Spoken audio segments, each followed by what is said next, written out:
What is up, team? Welcome to the N1 Fitness Podcast. I'm your host, Marcus Sadhu, and today we're going to be chatting about why walking is likely going to yield you better fat loss results than exercise is. Now, you might be thinking I'm crazy, you might be thinking, Marcus, you're full of it, but I am going to explain the three main factors at play and what to consider when you're approaching your fat loss goals from a movement perspective. Now, the first reason that walking is more effective for fat loss is due to appetite. A lot of folks find that exercising makes them quite a bit hungrier, whereas walking has this amazing appetite regulating effect. So when folks work out, they often eat additional calories for two reasons. One, they're quite literally hungrier and therefore they consume more food. And then two, they think that they burned a lot more calories than they truly did, and therefore they believe that they can afford to eat more than they really can. Essentially, they just rationalize consuming more food because they quote unquote earned it or burned it. On the contrary, when it comes to walking, it has an incredible appetite regulating effect. So folks often get blunted hunger signals during and after a long walk. And secondly, there isn't that psychological rationalization going on where folks think that their walk burned a ton of calories and therefore they can afford to eat more food. It's actually the opposite. We tend to think, well, I only went for a walk today, I didn't even work out, so I should be more aware of my food choices. So part of the appetite piece is physiological, so how the body is impacted via the movement practice that you choose, so either stimulating or suppressing hunger in this case. And then it's psychological, meaning how your behavior is impacted by which movement practice you go with. So either rationalizing, being able to eat more or less based on the activity that you took on. The second reason walking turns out to be better for fat loss than exercise is due to time. So an average workout is about an hour, let's say, and you don't get straight into it because you got to warm up, which takes about 5 to 10 minutes, and then your cool down also takes 5 to 10. So let's say we're left with about 45 minutes for your exercise session. Well, you're definitely not working out for that entire 45 minutes. It's realistically probably about a third of that time just because you need to recover in between bouts of effort. So from a muscular standpoint and from a lung capacity or breathing standpoint. So that leaves us with, say, 15 minutes of actual workout time. 15 minutes is not a lot. Plenty of folks even sit down on a bench or some sort of piece of equipment between exercises, and sitting burns even fewer calories than standing does. On the other hand, if you go for an hour-long walk, you don't need to warm up, so you're literally on your feet moving for that entire hour. You're not taking breaks, and even if you are because you're on a steep incline, for example, you're not sitting down, you're still standing and supporting all of your weight versus the gym situation where you likely often sit between sets or even during sets if the exercise you're doing is a seated machine of some sort. So we've got 15 minutes of actual exercise time compared with 60 minutes of continuous movement via walking. So you're essentially 4 times more active on a walk than you are in your average gym workout.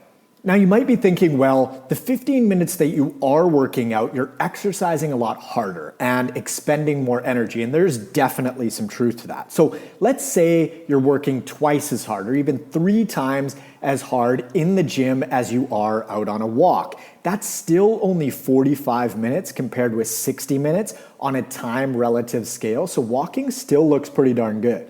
The third reason walking is more effective for fat loss than exercise is when you look at total calories burned. So building off of our last point around actual time spent moving, when you break it down, walking is going to yield a larger caloric burn than most workouts simply because you're in motion supporting your body weight for more time, and therefore you're going to use more energy. You can think about it like a UPS delivery truck, continuously driving for an hour straight, or delivering packages, going a couple blocks, idling, making another delivery, driving a few more blocks, stopping, dropping off another package, and so on.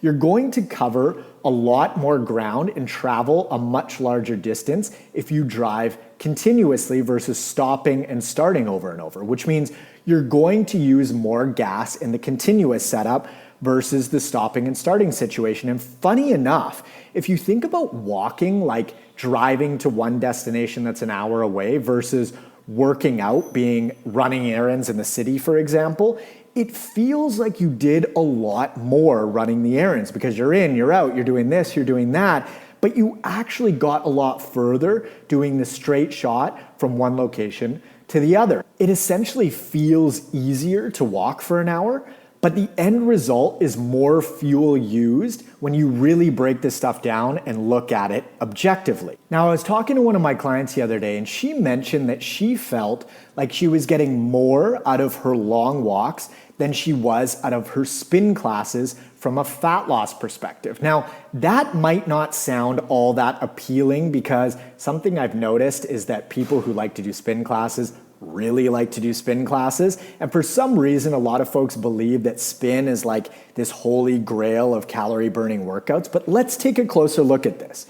You get to the spin class, and just like the workout we chatted about before, there's a warm up and there's a cool down. So that means the actual workout time is going to be about 45 minutes, more or less. Now, you can't go hard for that whole thing. So when you equate for resting your musculature as well as your lungs, so you're breathing, we're down to maybe 15 minutes or so of actual hard work, and the rest of the time, you're pedaling at a recovery-like moderate pace while sitting. So that means that you're burning even fewer calories, being that you're not supporting your body weight, the bike is. Now, this part might sound sort of basic or too simple in a sense, but I honestly think that a lot of us tend to estimate how hard our workout was based on how much we sweat.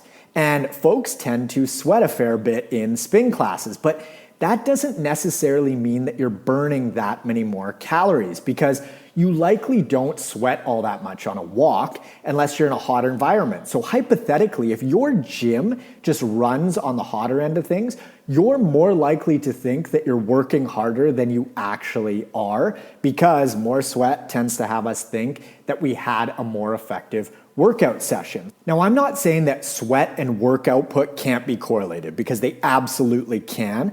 But if you've ever done a hot yoga session at a low key level, for example, you know that you're not working super hard. You know that you're just in a hot ass room, right? For example, I'm in Mexico right now and it is about 30 degrees plus and humid. And that doesn't mean that as I'm speaking, I'm burning a bunch more energy just talking, right? It just means that it's hotter and therefore I'm more likely to sweat. So that's sort of this psychological factor to keep in mind and potentially take into account. Now, it's worth mentioning that if you don't like working out, all of this is great news. You're like, oh man, I can just walk, burn more calories. I don't even have to go to the gym. This is amazing.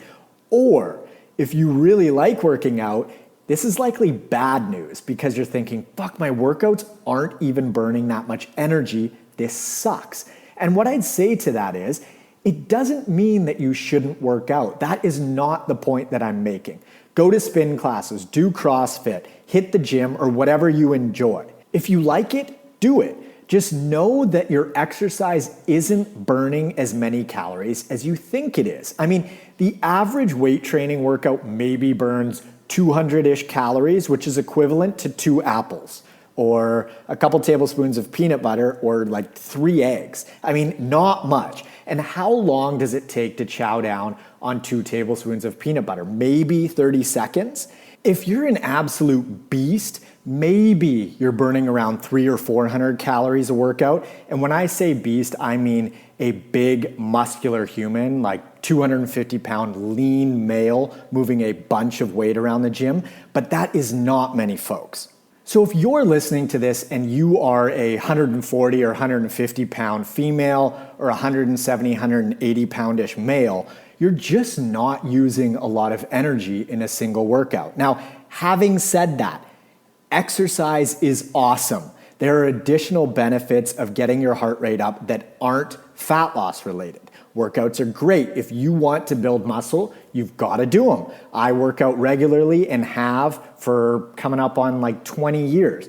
But it's important that you use the right tool for the right job. Meaning, if your goal is fat loss and your strategy is to work out a bunch and not watch what you eat, you are not going to get the results that you're after. And if you don't care about building muscle per se, I'd actually recommend walking over workouts from a purely fat loss perspective. Now, as a little aside, which I think you'll be interested in, I posted in my N1 Fitness community group that I was putting this podcast topic together, and I got a good question from a client of mine. She said, if we're comparing an hour of walking and an hour of running, which burns more calories?